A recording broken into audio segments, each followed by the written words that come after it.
Delaware County BoCC meeting. It's a special meeting. Today is Wednesday, August 29th.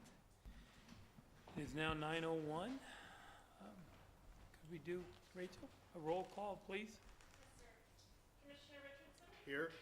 Commissioner Wilcox? Here. Commissioner Thayer? Here.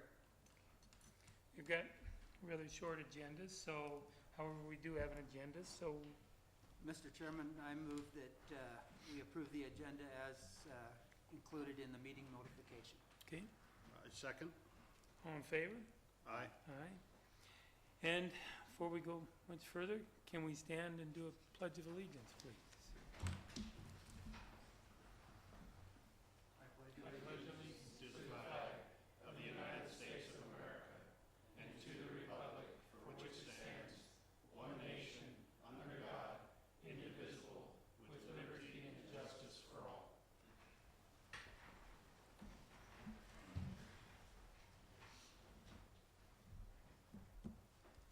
Okay, I think, first one up, I think we have a proclamation for the Pedal the Plains. I think, Justin, you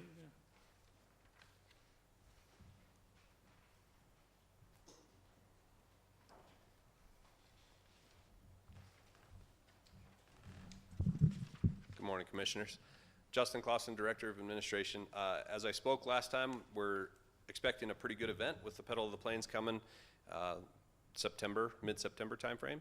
And we've drafted a proclamation that we're asking for your support on this proclamation to emphasize that, you know, the county does support the overall anticipated positiveness, I don't even know if that's a word, positive atmosphere of this Pedal of the Plains event. So with that, I'd like to read it to you. Elbert County welcomes Pedal of the Plains, a 3-day bike event featuring the unique heritage of Elbert County. Whereas Pedal of the Plains celebrates the agricultural roots and frontier heritage of Colorado's eastern plains. And whereas the ride is a perfect opportunity for cyclists to learn about farming, ranching, and other local industries while experiencing the unique culture, history, and landscape of Elbert County. And whereas 2018 marks the 70th year the Governor's Office has partnered with the Denver Post Community Foundation to spotlight Colorado's rural communities on a 3-day ride. And whereas Elbert County and the town of Kiowa are the 2018 Pedal of the Plains start and end host communities. And Elbert County and the town of Kiowa wholeheartedly support the Pedal of the Plains ride taking place on Friday, September 14th through Sunday, September 16th. And whereas Elbert County recognizes the benefits that the statewide event provides to the local community and economy. And whereas the event is a one-of-a-kind opportunity for residents, businesses, and visitors to celebrate the community and participate in the event.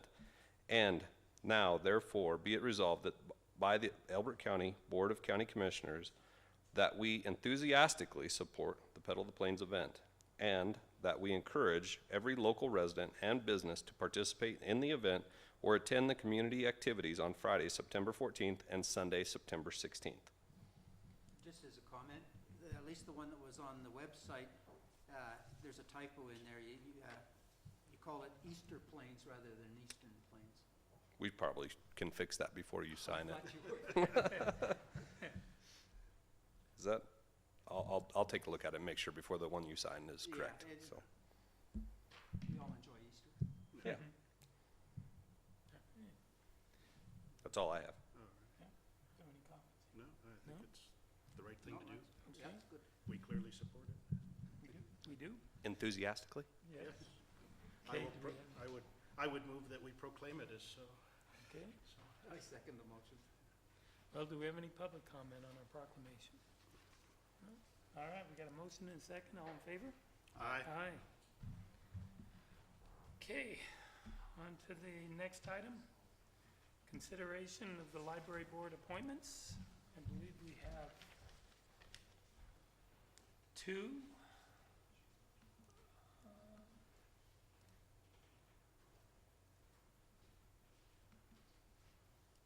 Let me pull it up here. Okay, I think the first appointment, what we'll do is have a motion on the first one, and then we'll go through discussion and everything, so. Mr. Chairman, I move that we ratify Rick Brown as a as a trustee. Second? Okay. At this time, we'll ask for public comment on the ratification of Mr. Brown. Go ahead.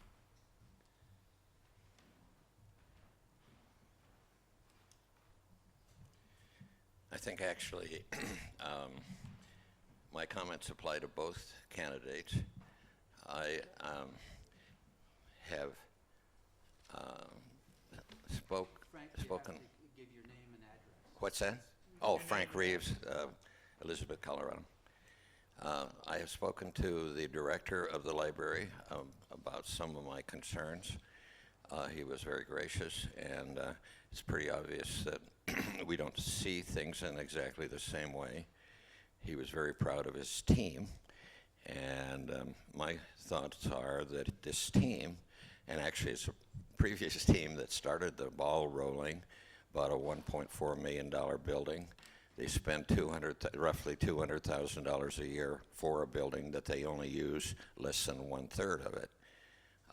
My feeling is that that should have been remedied very quickly, but the current board these two members have been on the board for some time. They still haven't addressed that issue, and as a result, it's not working out well at all, and the actual attendance or use of the library is not terrific, and I think they need to focus on that. Less than 5% of the budget goes for books, which I think is kind of strange for a library, although, and the actual personnel costs are significant but not outrageous by any stretch. So in any event, I think that the finances associated with the building is a bad thing. But the second thing, which I've mentioned in the past, is the fact that the library board appoints their membership. I hesitate to wonder how exciting it would be to the county if the current county commissioners appointed their successors. The reality is that what happens is if you got a football team that loses several seasons in a row, you usually replace some of the players. And I think in this case, some new blood would be helpful and useful to the library. So the other thing is that since they're not elected, there is taxation without representation. And actually this country fought a war on that issue. So I'm hoping we'll make some improvements, get some new blood, solve some of the problems, and I don't think there's any doubt that there's some financial issues needing correction. Thank you.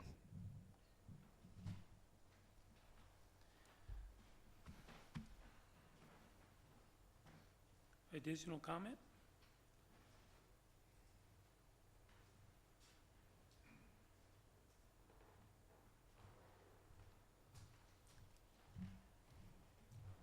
Jade Schroeder, 77 Overlook Road, Elizabeth.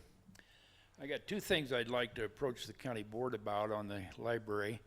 Do you want me to do them both at the same time or come back after you've done the voting or the other? What's it? Okay. This county has overwhelmingly for years supported term limits. And if the public was to vote on that in this issue with the library board, there's very little doubt as to how the public would vote. We support term limits because you get fresh blood, new ideas, and you can move things on down the road a lot better so that things don't become stalemated. So I strongly urge you to put two new people on. I don't even know who for sure are the two that are up for consideration, But irregardless of whoever they are, nobody's indispensable, and we do need to get some fresh blood on there. The other thing I want to address the county board about is a group of us feel very strongly that it should be put on the ballot as to letting the public determine whether they want to continue with the library board or whether they want to bring the library back under the jurisdiction of the county board. We know there's been all kinds of problems with what's been going on at the library board. When they bought that building, it was pretty obvious to people who were supporters of Tabor that it was a violation of Tabor, but it was going to cost money to even go and fight it. They're spending a tremendous amount of money every year of our tax dollars just on interest on a building that's only a third, if at that, being used. And also, when a board like that starts causing a war so that the taxpayers end up paying both sides of a lawsuit, it absolutely tells you it's time for a change. And I can get a lot of people to come and verify that if you need that, or we can have them send you emails.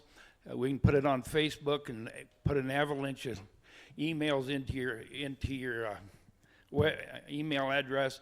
We really don't want to have to do that and don't think we should have to. It's something that's reasonable, and there's nothing wrong in the world letting the people, the public, determine their future as to what they want. Thank you.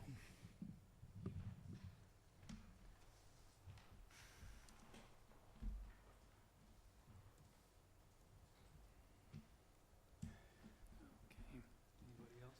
Well, I'm gonna ask. Public comment?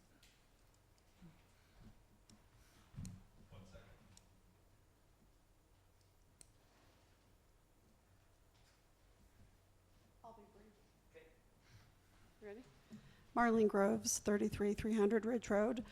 I think that the library board is doing a good job. I think that I heard at the last meeting that Susan St. Vincent, that there were no other applicants to fill the slots on the board. So I think that would have to be taken into consideration. It looks like that you are. I do somewhat agree with JH about that the county does have a mindset about term limits, but again, if you have nobody else stepping forward, willing to serve and the community and help the library, then I think it's the right thing to do. Particularly, your motion on the table is for Mr. Brown, and I think he's been a good contributor to the library, so very, very much I would support you guys moving forward on that, so thank you. Thank you. Do we have any more public comment? May I respond to just one little point? There's probably been no applicants here. I've never seen any advertising that they wanted applicants. Okay. All right, Jade. All right, we'll close public comment at this time. Do we have comments up here? So, You want? I'll start out. Okay, first and foremost, I want to say, I do treasure our libraries. I grew up in them, my family grew up in them. My mom grew up in a small town in Vermont. There was a WPA project during the Depression that built a library that was over the basement that was the town hall. She pretty much lived there. She made it a goal to read every book in that library before she graduated high school, and she met that goal. Wasn't a very big library, but but it was a big goal for her. Libraries are incredibly important to our founders. I mean, Ben Franklin started the first lending library in Philadelphia. Tom Jefferson gave his personal collection to start the Library of Congress. I mean, libraries have a long history. But I think some of the public comment here is representative of a lot of the things I've seen. The culture of the board, personally, I've found to be kind of defiant, secrecy, and taking less than ample care with statute. The rebranding as the Pines and Plains Library doesn't hide the fact that it's the Elbert County Library District, and there's statutory requirements that go along with that. Earlier this year, again, nobody dislikes supporting the unfortunate, nobody dislikes libraries, but the library chose to partner with a partisan organization. Nobody really called them out on it because they're a library. If the county had partnered with a partisan organization for charitable collections, there would have been uproar. I've reviewed agendas and minutes from the past year. There's been a couple of special meetings held that included executive sessions. In one, the agenda did not indicate that any decisions would be made after coming out of executive session. The minutes don't reflect any change to that agenda. The minutes specifically state a motion coming out of executive session that was to, if I could paraphrase, pursue the decision made in executive session. It was seconded and passed unanimously. That's not transparency.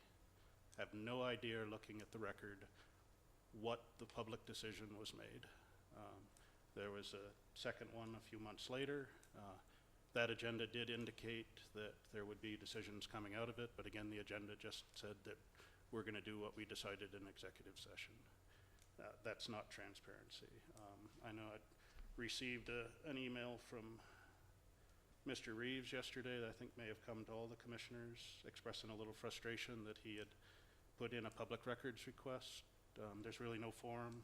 The library said on several occasions they're open with everything, they don't need forms. The response was,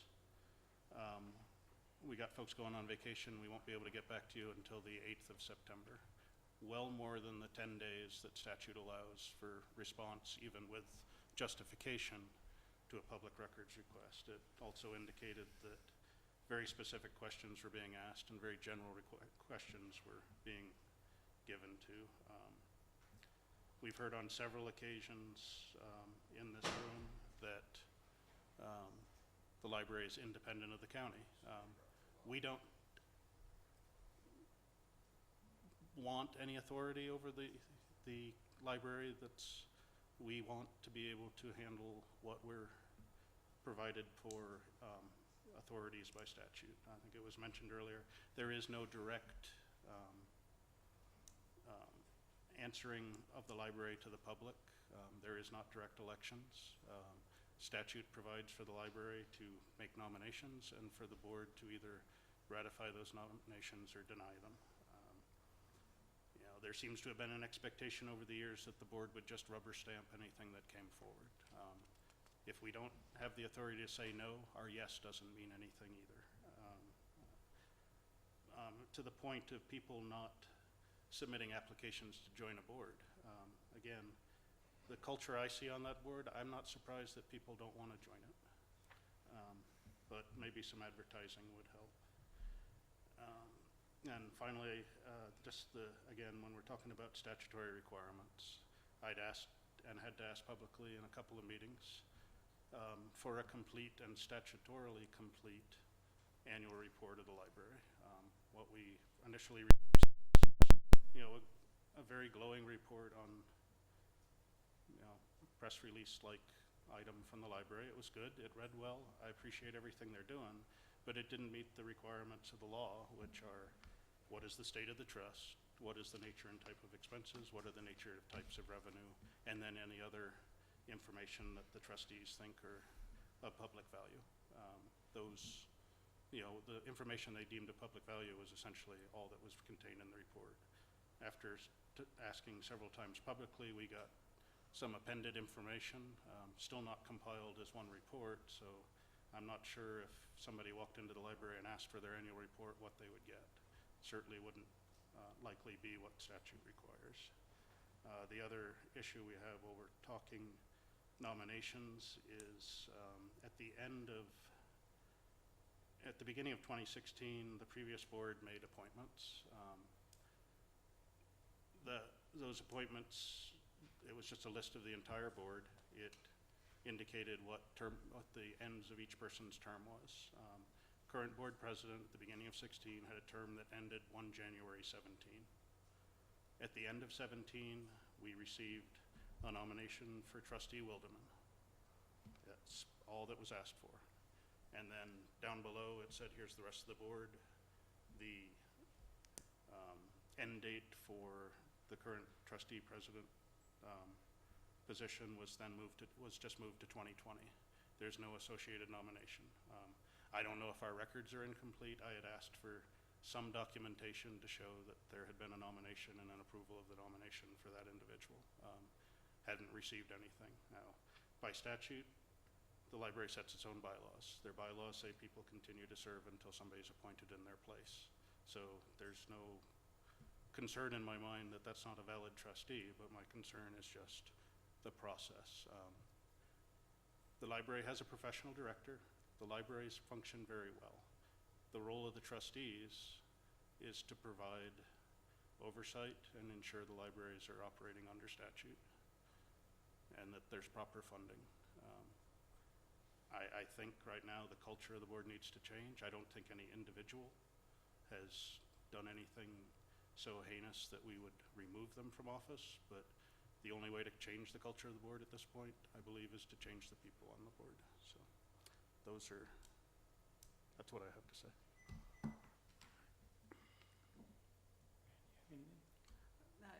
I've got a couple comments. One, I served for 2 years on the library board. I even got a plaque on my wall that was given to me saying thank you. But everything that Chris said is true. 3 years ago, when I was asked to serve for a little while, is that the library was in pretty dire financial shape. And it looks like it's a heck of a lot better now. The building is an issue that, to me, baffles me why it hasn't been resolved, but be that as it may. But I served with Mr. Brown, both on the library board and on the planning commission. So I have a little emotion involved in this. Two of the people on the board were very good friends of mine, and I think this turmoil that was created by some of the board's decisions has probably eroded those friendships. But because I've served with this gentleman, and I might be a little bit emotional, I'm going to recuse myself from voting. Thank you. Okay, with what Chris said and you said, I do have a little bit to speak on here. I'm going to speak on the financial condition of the library. First of all, I do need to state that when I initially took this office, it was told to me from previous commissioners that the library functioned on their own and there was really no oversight. And truly kind of alluding to what Chris said is that it was true, kind of a rubber stamp that came from our previous commissioners and our legal at the time.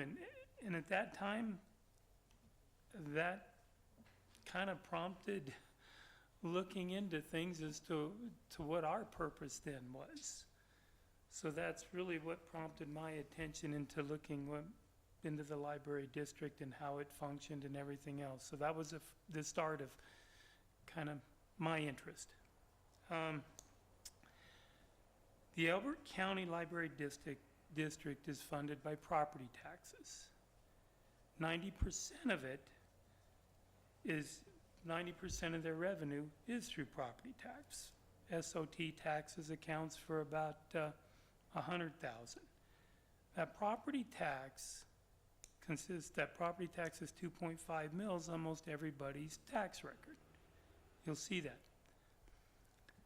that. Their overall budget, approximately $1 million a year.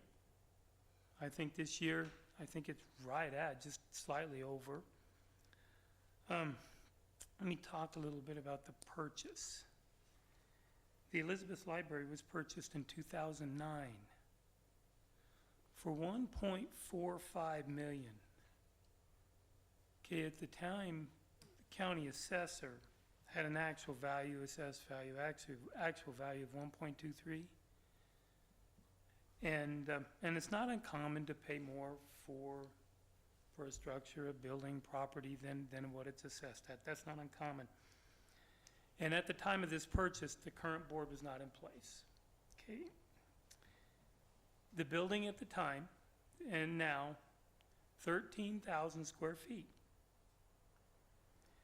It's a metal building with, and I'm probably are all familiar with it, but it has very little architectural design. It really looks like a warehouse. So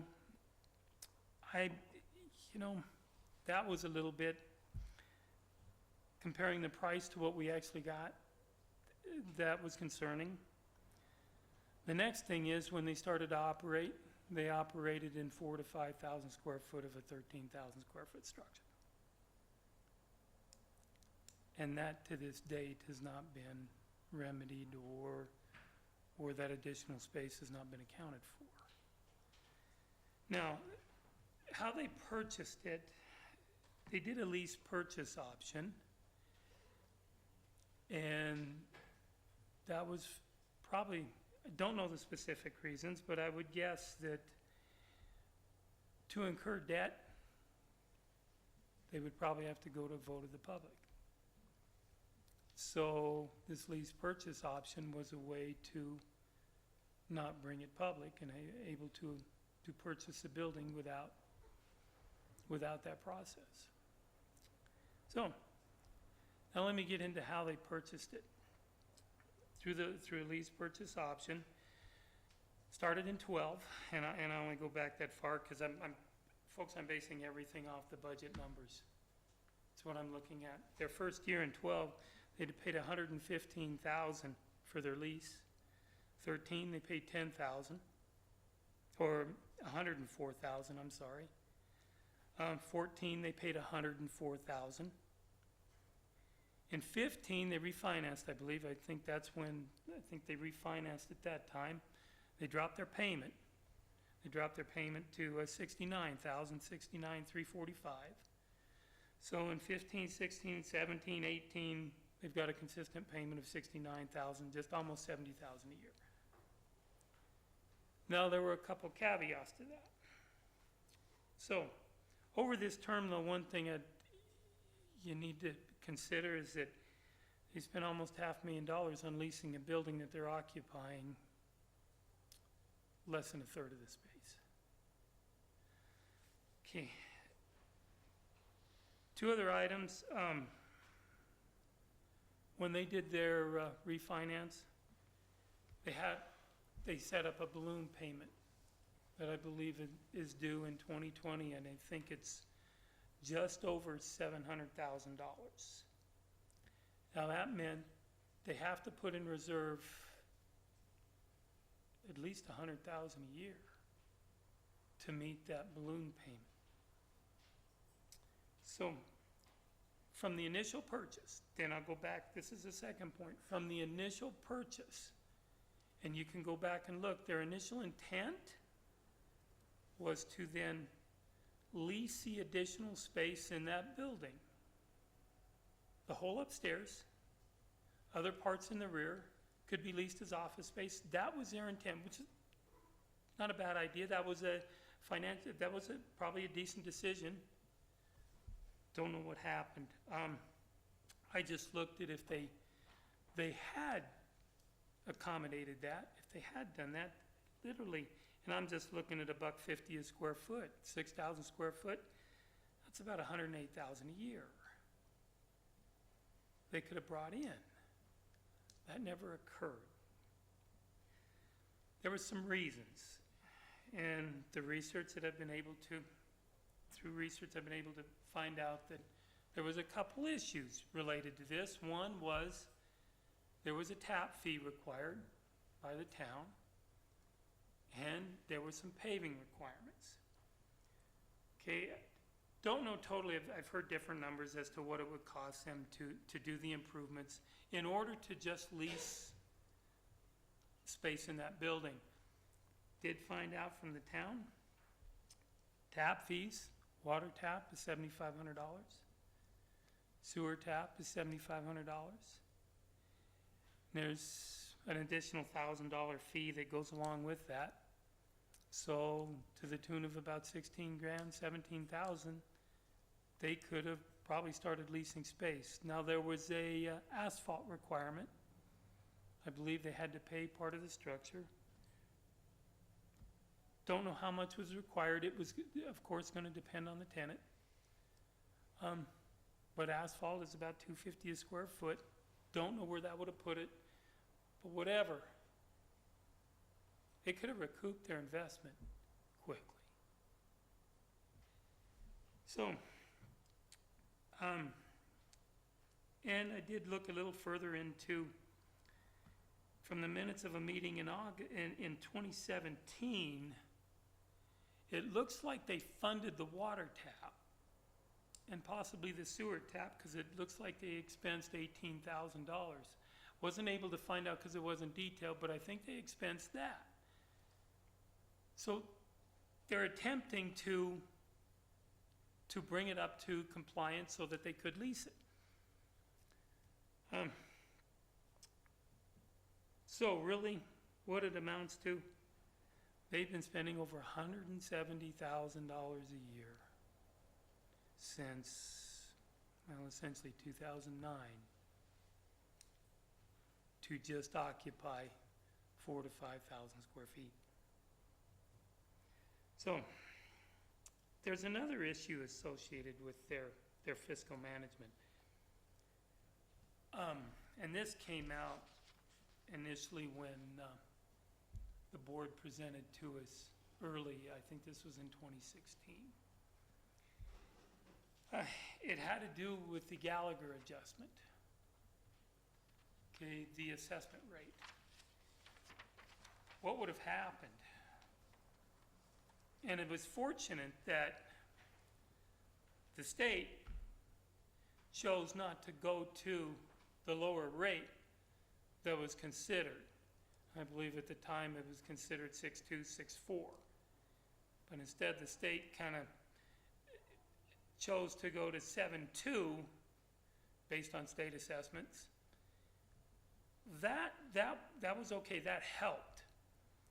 But due to that not dropping to the lower rate and the increased property values in this county, that's what kept the library board okay and able to satisfy that $100,000 a year need to meet that balloon payment. Because if it wouldn't have, if that would have dropped all the way, they don't know that they could have met it, and that was stated here. So, when you look back, and you can go back, it's all in black and white and a little bit green, because that's all their budgets here. You can see all these figures and you can account for it every year. So, but now I'm going to relate this to the board, to the trustees. The trustees, here's what a trustee does. Okay? A library board member both governs the library as a matter of public trust and represents the public in a trusteeship process. The general function of the library board is to set long-range goals and to help secure funding to make them possible. Trustees approve overall policies for the running of the library district and oversee the annual budget. That's right in their opening statements as to what a library trustee does. Go. Then let me go on with a little more, and then I'm going to speak a little bit to the culture. Is that I know Chris had mentioned that, and I believe Mr. Miller stood up at a previous meeting in front of us and stated that the library board was independent of the county. And I actually believe he stated it twice. And a comparable statement was made to me early in my term from another board member. And I take offense to that. Because I need to remind folks that there's a little thing that all the citizens pay. It's called a mill levy. And that pretty much defines what we are. And that means we're public servants. Okay? We serve the 26,000 citizens of Elbert County. And I'll tell you, I've been reminded of that many a times in my position here. So, and one other thing, with the statements you make, I do understand why. You're the only board that's not elected by the citizens. Therefore, the only oversight for this board, truly the only oversight whatsoever, is us as the BoCC. Okay? And I am gonna, the other part is, they are, to some degree, they are independent, and I would tell you, and I'm gonna repeat something that an individual, I think it was JH, who stood up there and said, in your bylaws, my goodness, you have bylaws with 12-year terms. You think those terms would withstand an election in Elbert County? I don't know that it would.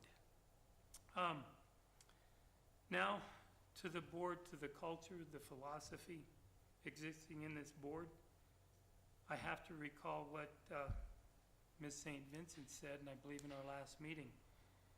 She said, we're a team. And it appears though, in this case it is, but the focus has been kind of to protect each other within that board, self-preservation. That's what it seems like. And in most cases, that's not a bad thing. Now, however, there is one thing that seems to be forgotten, and that's the role of a trustee. You represent and you present the financial interests of the citizens of this county. And that's your primary role. So I probably spoke long enough, but that's why I feel that there needs to be some changes in this board, and we need to get kind of quit being complacent and move and do something to secure it more financially. So that's all I have to say. You want to? Yeah, Mr. Chair, just actually as more of a technical question, since Grant made the motion, he's now recused, should that motion be withdrawn and restated? Yep. My recommendation and my understanding is that this is in reference to only one of the positive candidates at this point. Correct. Yes. So I have no objection. I guess if Grant, if you'd like to withdraw the motion, I'll restate it. You're right. Okay. I withdraw my motion. Okay. Okay, then, you withdrawn it, Chris? All You right. want to make the motion? Yeah, so I would make the same motion that the board consider accepting the nomination provided, or ratifying the nomination provided on Trustee Brown. Okay. I second it, Okay. since we've gone through public comment. Okay. Do we have a vote? No. No. Okay. Okay, We have another second nomination. second Mr. Chair. nomination. Yeah. Do we have a motion? Yeah. Chris? Mr. Chair, I move that we ratify the nomination of Trustee O'Neill as presented by the library trustees. I second it. At this time, do we have any public comment? All right, any more comments up here? Yeah, I think I should hope it's clear. There's no pleasure taken up here. Each of us has been placed in a position, as Danny said, to consider the nominations on behalf of, in our cases, about 8,000 plus citizens of each of our districts. There's nothing political, there's nothing personal, but it's not an easy decision. I mean, but we're not paid to make easy decisions. But if, as Danny said, if the citizens don't have oversight, we are responsible to provide that oversight ultimately. And I do believe it's time to provide that oversight in a little more active role. We've worked very hard, sometimes adversarially. That's not to be unexpected when the authorities of two governments intersect, and they have disagreements over what happens at that intersection. But the end result really hasn't been any change in willingness to be open to work for the betterment of services to the citizens. Now, I would say, and I do recognize that since this all began well over a year ago, there's been a level of energy increase, and it appears in the offerings in the library. A lot more evening programs, and that's to be applauded. I mean, that's what libraries exist for.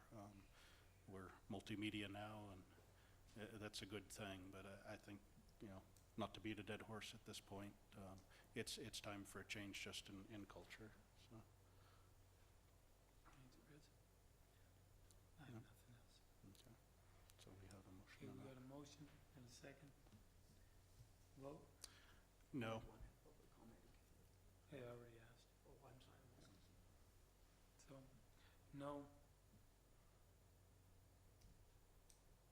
Okay. Folks? Now, for those of you that weren't part of everything over the last year, we did establish an intergovernmental agreement with the libraries that discusses each of our roles in nominations and appointments.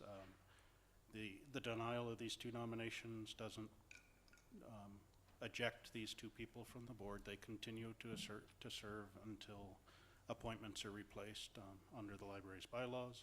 And under the IGA, the expectation is the library will bring us new nominations. And there's not a time clock on that. Obviously, our preference is to do it as soon as practical, but obviously there's some advertising to be done, a selection process that the library is responsible to go through. That's not in our hands, and I personally look forward to seeing additional nominees brought forward. No.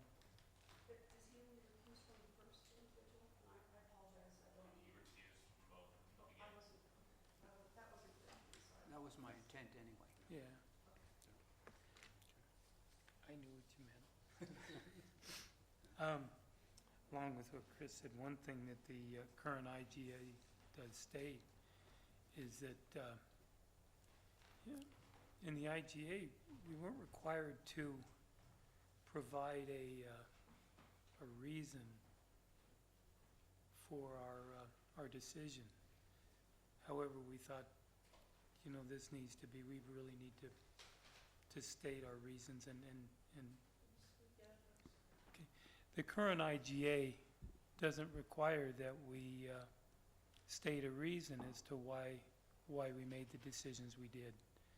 But that we didn't think, we thought, you know what, if we're gonna make these decisions, this needs to be open, and you need to hear truly why.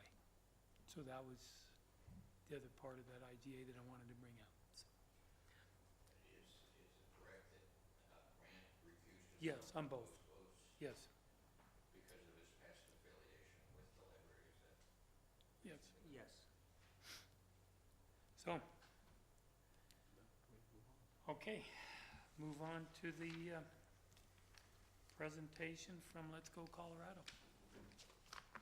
I think that's a discussion item. I think we're just gonna, correct? Commissioners, I'll introduce this. We're very fortunate to have Carla Perez from the Let's Go Colorado to talk to us about this Proposition 110. I also invited Elizabeth and Kiowa and Simla. I don't think any of those guys were able to show up today. I think you guys did brief the town of Elizabeth last night, so we'd be curious to hear how that went for you. This staff has seen the background sheet, and so with that, I'll try to get this PowerPoint up and running. And did you want, Carla, did you want a clicker to advance the slides? Or you can just holler at me and I'll advance for you. Sure. Whatever works for you. So once you get it up there, again, my name is Carla Pettis. I'm with the Let's Go Colorado campaign. I'm the policy director for the campaign. So I'm happy to be here today to give you a little bit more background with regards to this particular initiative and then answer any questions that you may have. So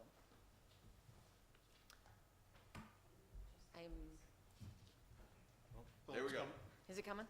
Yeah, it's going. Well, it's coming up, so where's So home for you? would you mind if do you need to record my voice for purposes of If you want to pull that out documentation? or just walk over here so you can see your slides, that's, Or even if I could just put it that way? Oh. I usually don't have problem projecting my voice. we do kind of need to record it, so yeah, it is part of the public record. Just so I, You can pull that out if you'd like. Yeah. Can you get it?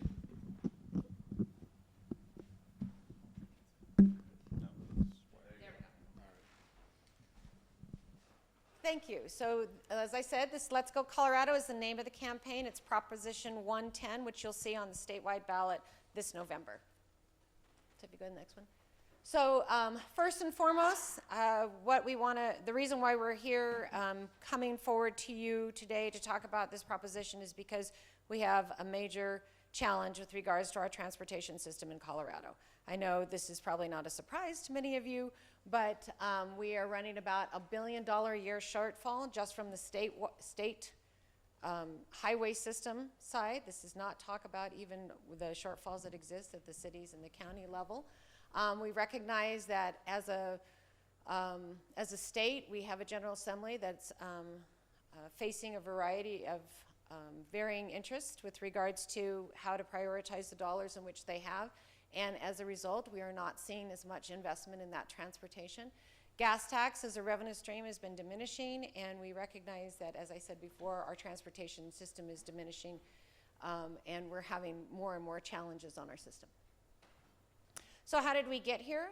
I think most of you know that transportation is funded from the gas tax. We pay 22 cents per gallon gas tax. That tax has not been increased since 1991.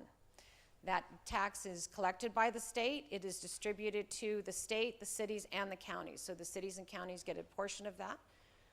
And that, as I said, not having been increased since 1991. At that time, we had a little over 3 million people living here, and we were spending about $126 per driver in Colorado to invest in the system. Obviously, since 1991, if you're not increasing your tax, the purchasing power associated with that tax has diminished significantly, so we're getting about 54 cents on the dollar.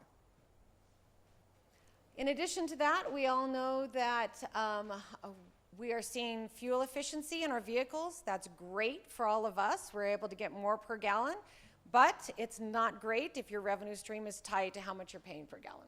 So as you can see here, it has a reduced impact with regards to what we're able to collect.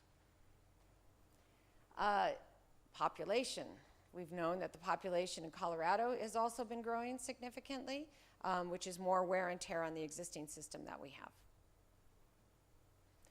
You put all those things together with regards to a revenue stream that is losing their purchasing power, the increase in fuel efficiency of our vehicles, and that diminishing source, as well as the growth in population, it all equates back to the fact that our system is taking a beating. As a result, as I talked before, we have a $9 billion outstanding need in the state system. Spending per driver is now only $69. And we recognize that the population boom is continuing, so the pressures are getting more significant. This particular proposal then talks about increasing the sales tax for transportation. So moving away from the gas tax, moving towards the sales tax for a couple of different reasons. One, it allows us to raise $767 million in the first year. And we'll talk about the importance of both the size of that amount and how it'll be used in just a moment. The proposal also gives the ability for the state to bond for up to $6 billion. And it would be a 20-year tax, so it would sunset within 20 years. Part of the value of doing it, if you can hold, and you're not going to be able to see the last one, last bullet on here, but again, this approach which is 6 cents on every $10 purchase, raises enough money to address the problem. It gives us an opportunity to be able to share this, which is the bullet you can't see in the bottom, with all the tourists that come to Colorado. So it isn't something that just the residents of Colorado would pay, but the tourists that come to Colorado would also share in that burden. So this is a slide that starts, and there's actually 3 of these. This talks about the bipartisan coalition that has come around this proposal.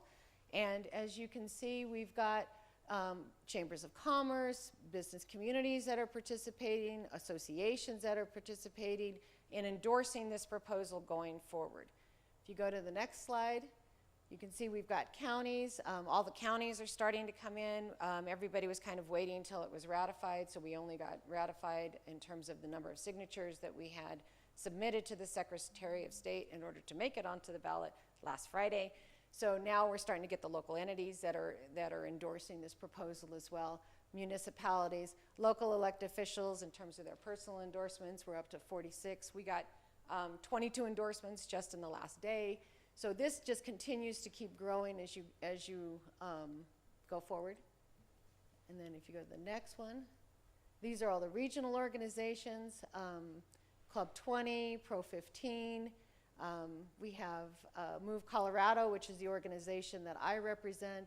We also have environmental groups, agricultural groups, unions. It has been a pretty widespread support for this proposal thus far. And part of it is just because people know from their everyday commute that transportation is a problem. And our system is just deteriorating and it's needing that investment. If you go to the next one. So once we collect all this money, where does it go? This is a formula or a percentage distribution that the proposers of this initiative came up with. So 45% of that money would go to the state, so CDOT, in terms of their funding of the system, 20% to cities, 20% to counties, and then 15% to a multimodal options fund. So let's go to a little. So what does that mean? This is the list of projects that CDOT has adopted. The Transportation Commission adopted this list of 107 projects in July to identify what they consider their highest priority needs. As you can see, it's pretty extensive, goes all around the state, and we've broken it up here. For those of you who are familiar with the CDOT regions, you can kind of see how it breaks up based on those various regions. Next one. We can flip through these pretty quickly. This is them by then individual region. So region 1 is primarily the Denver metropolitan area. Region 2, which I believe impacts you all as well in terms of areas. Southeast. You've got 2, I thought, well, hopefully you benefit from some of these in 2. You guys go south, right? So if you go to 3, yeah, right?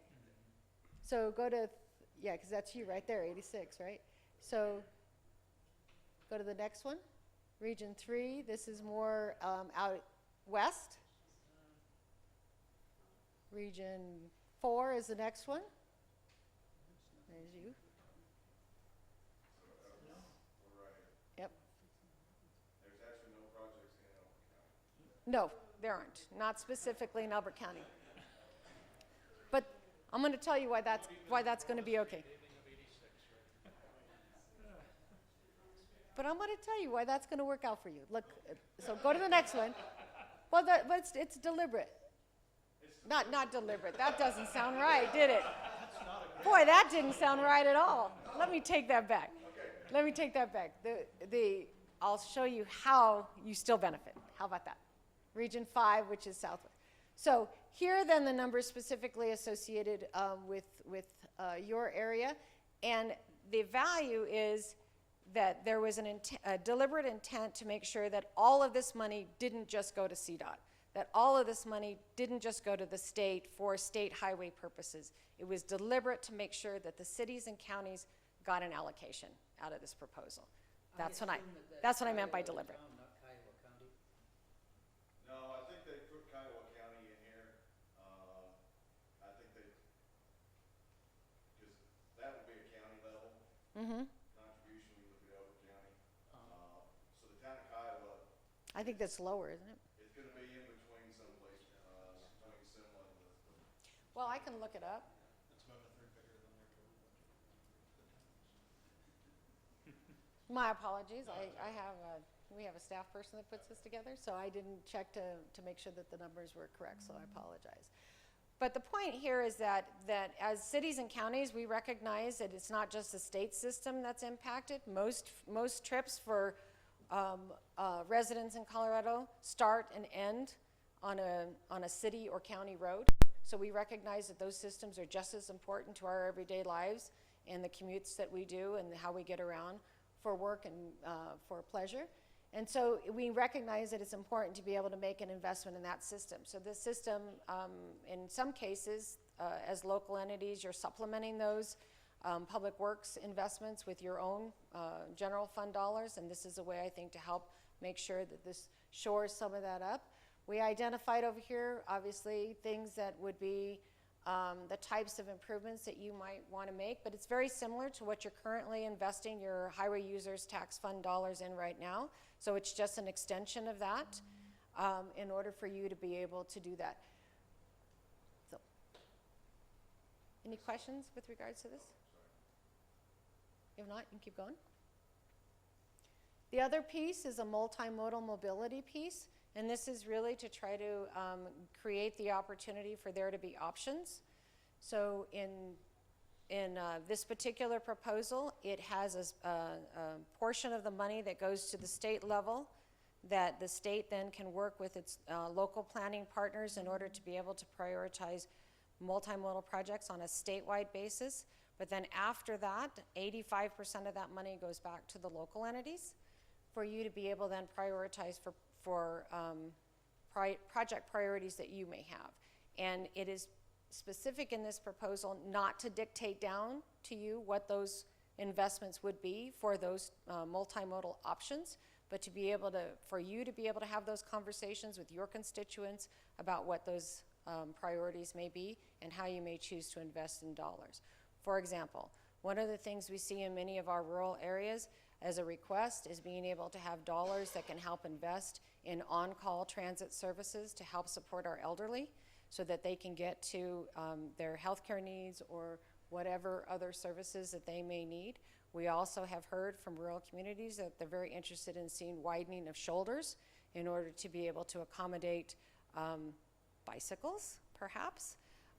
Or if it's not that, oftentimes we look for safety purposes to be able to use that shoulder for alternative needs in order to be able to move the through traffic through more efficiently. Next slide. So really what we're trying to do is create a long-term, sustainable, reliable funding source for transportation.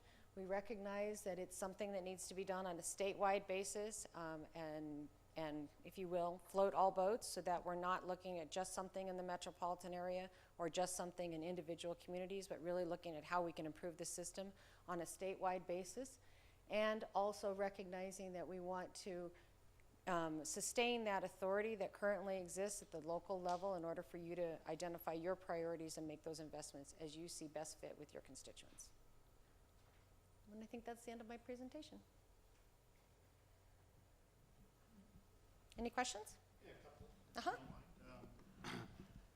If I read, is this capital only, or can these monies be used for maintenance projects as well? It can be used for the same purposes in which you're using right now, so the answer is yes. Okay. Right, so you can do capital, you can do maintenance, you can do operations, you can do equipment, anything that you currently use your HUTF under statute. Okay. And then I know there's the Fix Your Dam Roads initiative. Yes. That's also on the ballot. Is this additive, competitive, if both pass? We see it as, we see our proposal as being different from that proposal. So the think tank proposal is really a statewide proposal. It's 66 state projects. There is no allocation to the cities or to the counties. There also is no allocation to multimodal. So we think ours is more comprehensive in terms of its approach. Okay, and then I guess the last one kind of went to your kind of statement that, when we pointed out there Yeah. was no CDOT projects here, this would Yeah. help. I've been at CDOT meetings where this was discussed, and there was kind of there was an expectation expressed from CDOT that, with this money, we would be able to partner with them to advance projects within our own counties, which kind of sounds to me like State Highway 86 is our problem. Well, you can use your money to fix our CDOT road, and I'm a little concerned with that. And I know you can't speak for CDOT, but that's a concern I have, that we've shaped this to get broad support by putting money to counties and municipalities, but if you want some CDOT to do anything within your footprint, then we'll expect you to pony up some of the money that we generously provided back to CDOT so they can fix things in your county, and that's a concern I have. And my only comment to that, and I don't know that you're looking for a comment per I se, mean, I'd but like to hear what your thoughts are. this particular proposal is trying to build on and leverage the program that they currently have, which is largely a maintenance program. So with regards to what they will do on the existing systems to do the maintenance, the snow plowing, the repairs, that doesn't go away, right? This is most of these projects are full reconstructions and replacement. And so if 86 is not at a point right now where it needs that full reconstruction and replacement, this will not take away from the ongoing maintenance and improvements that need to take place on that corridor. Certainly a CDOT debate, I'm not asking you to, but I think we might have different opinions on the need for rebuild. What is the current state sales tax? 2.9. 2.9. And so this would take it to 3.52. And the other thing is, some legislators have indicated that the gasoline tax, or fuel tax, could be sufficient with a little bit of an additional bump. Is that something you disagree with? The additional bump, in order to get it to the same level, would be a 27 cents per gallon increase. How much? 27 cents in order to raise the same amount of money. So that would take if we did that, that would take our state gas tax to 49 cents per gallon. And we kind of thought that was a little high. That's why you went with sales tax. Who's going to manage the program? Is this going to funnel through CDOT, or is it going to be the legislature? So it has a couple of different oversights. The 45% that goes to CDOT will have the oversight with the Transportation Commission. The amounts that go to the cities and counties will have oversight by cities and towns and counties. In addition, there will be a Citizens Oversight Committee that will have responsibility of overviewing or not managing, but having oversight of the bonding program that CDOT will engage in, and have an annual reporting requirement to the legislature. So those monies will go directly to the individual municipalities or to the county? Yes, in the same way that the HUTF does right now. Except that goes through CDOT? It has a pass-through, yes, but it's a direct in terms of the cities and counties share. Any other questions that I can answer? So will we have to apply, I'm still a little confused, do we have to apply to get the money, or will we get a check for the $2.2 million a year? So the money will come through and go through the state treasurer's office. It will be deposited into the Highway Users Trust Fund, and then you will get your allocation for your city or your county through that directly. HUTF funds. And then we can decide what to use What the to money. do. Well, Yes. I think there was another question back here. Is there a prohibition to keep any of the money from being paid to administration personnel? No, there's nothing specific in that. It would follow the same structure that currently exists. So it's going into each one of these pots is going into the existing structure of the Highway Users Trust Fund. There was no attempt on the campaign's part to try to change that existing structure. Will you be forwarding this information to municipal governments? Yes, I believe that the campaign, we're doing it in a couple of different ways. One is reaching out directly to every county and sending information to every municipality, but we're also trying to work through the Colorado Municipal League and Colorado Counties, Inc., to help distribute that information. If there's, we also have a website. Are you just looking for more information on the proposal? I'm a trustee with the town of Simla, so I was just wondering on behalf of the town of Simla, if you're gonna be forwarding that information to us. Also, when could we expect to see the funds, that you're stating, would it be in 2019? Should this be approved 2020? So if it passes in November, the collections would start in January of 2019, and you'll get a monthly distribution the same way you do right now with regards to your sales tax and actually with regards to your HETF. So I think it runs a month in arrears. So I'm thinking February or March would be the first allocation. Can you explain the 20% distribution is equal among cities and counties? Mm-hmm. Trying to understand how that distribution percentage was agreed upon and those kind of things. When largely the county has a lot more road miles than a city, why was that an equal distribution between those two? So the current right now, under the HUTF, the distribution is 22-18. So the counties get 22% and the cities get 18% when of the pot. And that distribution occurs with the existing gas tax formula. When the coalition of interest came together, that was a piece that they negotiated out, that the cities and counties would split the pot of that 40%. So rather than it being that 22-18, that it would be 20 and 20. And the formula then for distribution from that point, my understanding is based on lane miles and vehicle registrations. So that is within the pot, then how the distributions then are made to each city and county. And I think that's a long-standing formula on what I got, maybe a second tier distribution. That 20 to 20 was the negotiation from the coalition.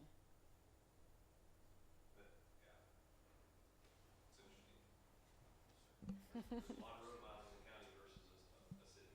Yeah. Any other questions that I can help you Maybe answer? more. Well, if you're interested with regards to any of the specific projects that CDOT has or any additional information, we do have a website. I'll leave some information for you so that you have an opportunity to access that. Or the CDOT website, if you want to go specifically on and get more detail on each individual project, we can, there's information there as well. And then I would be happy to take any information from you to make sure that we can get information to you directly, or more quickly maybe. Sam, were you thinking of putting these slides on the county website? I certainly can. I'd like to maybe get that one correction on the town of Kiowa versus the county of Kiowa. Yeah. And then we can get that. And those numbers, correct? Yeah. And then I can email it to my counterparts at, I think Elizabeth has seen it, but I can also email it to Jackie and to the new administrator over in Kiowa. That would be great. And my intent was to be informational today. I know there's a request for an endorsement, but that'll come, I think, in your time. Yeah. Right. The original email, and I sent that. So yeah, that information already went to Kiowa and Simla Okay. and Elizabeth too. So that'll be up to them to do that. But for us to do that resolution, if you guys wanted a discussion point on the next agenda item, next BoCC agenda, which would be the 12th of September, I believe we could do that. You could do that. I was just gonna say that, you guys look into it, you Oh, know, yeah. the we'll county do manager, staff staff, look into it and give us a recommendation as to what you think. So, Well, I'd be happy to return to support that if needed, or we may have others that are available that would be able to come and chat with you if need be. That Okay. might be worthwhile if we have more questions, but I think you've answered most of the questions today. Okay. And then you have my contact information if there's any others. I would certainly invite you or whoever else to come back after that meeting. Great. Well, thank you. all right. Thank you. Okay. No more things on the both agenda. of those proposals pass, fix the damn roads and this, And what if I they think both you're, pass? I think we're gonna be able to. Are you asking me? Yeah, You know, I think it would be, it Yeah. would have to be decided by the courts. We're getting that question a lot with regards to what happens if they both pass. And I'm not certain, right? Because if both of them, do talk about making investment within the state and within the system, the project lists are not the same. So I'm not sure. I think it would have to go to court in order to be able to determine Determine which one. what you do if they both pass. Mhm. I mean, that would be good if they both pass, right? That would be a positive. maybe we could get 86 fixed. It's not on this one, it's not on the list. I don't know if it's on, I don't know if it's. It is on, see, that's, this is down in the lower part. Okay, have a motion to adjourn. Mr. Chair, I move to adjourn. Second? Should I recuse myself? Yeah, you can do Oh, that. second. Okay, all in favor? Aye. Aye. Thank you, folks.